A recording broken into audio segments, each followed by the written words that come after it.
అండి అందరికి. ఈరోజు అయితే నేను చేయబోయే కర్రీ కోడిగుడ్డు టమాటా అండి. కోడిగుడ్డు అయితే పగలగొట్టి వేస్తున్నానండి. ఇది ఎలా తయారు చేయాలో చూపిస్తానండి. ముందుగా అయితే స్టవ్ వెలిగించి గిన్నె పెట్టుకోవాలండి. తగినంత ఆయిల్ పోసుకోవాలి.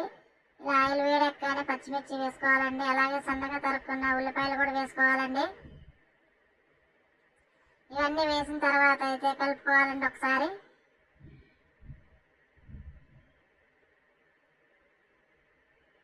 మొత్తం వేసేసి కలుపుకుందామండి ఒకసారి. ఇలా కలుపుకున్న తర్వాత కొద్దిగా మగ్గిన తర్వాత ఇందులో అల్లం వెల్లుల్లి పేస్ట్ వేసుకుందామండి.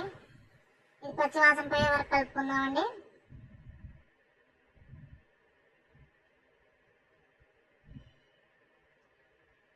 ఇలా వేగిన తర్వాత అయితే ముందుగా కట్ చేసి పెట్టుకున్న టమాటా ముక్కలు వేసుకుందాం.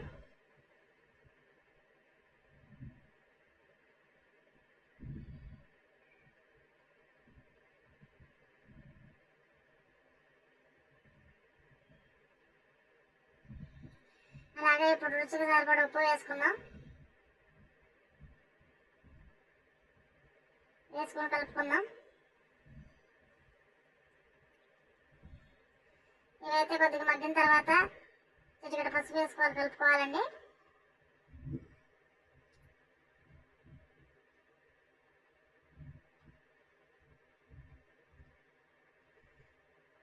అలాగే రుచికి సరిపడా కారం కూడా వేసుకోవాలి. ఇలా కలుపుకున్న తర్వాత అయితే ఇందులో కొన్ని వాటర్ పోసుకోవాలండి.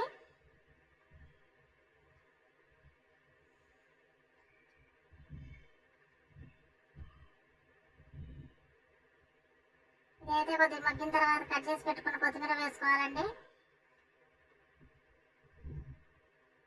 మొత్తం ఇలా వేసుకున్న తర్వాత కలుపుకోవాలండి దీన్ని ఒకసారి.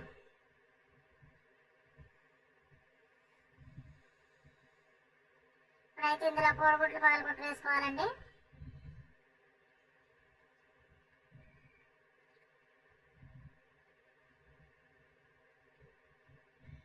కోడిగుడ్లు అయితే దూరం పగలగొట్టుకోవాలండి.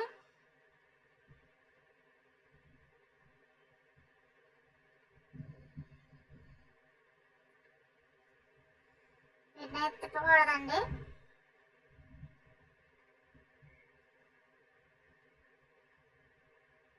ఒక 5 నిమిషాల పాటు అట్లా మగ్గనివ్వాలి.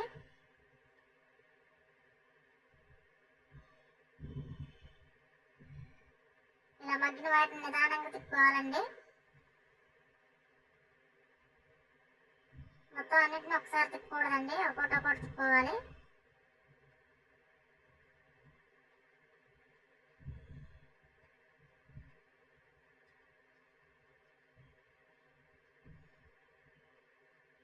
చిన్నగా తిప్పుకోండి వీటిని. చాలా ఈజీ అండి ఈ కర్రీ చేసుకోవడం.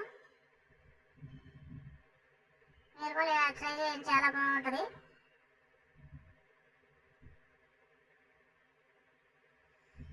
చూసారుగా రెడీ అయింది. ఇప్పుడైతే గరం మసాలా వేసుకోవాలండి. ఇంతేనండి, కోడిగుడ్డు టమాటా రెడీ అయిపోయింది. చూసారు కదా.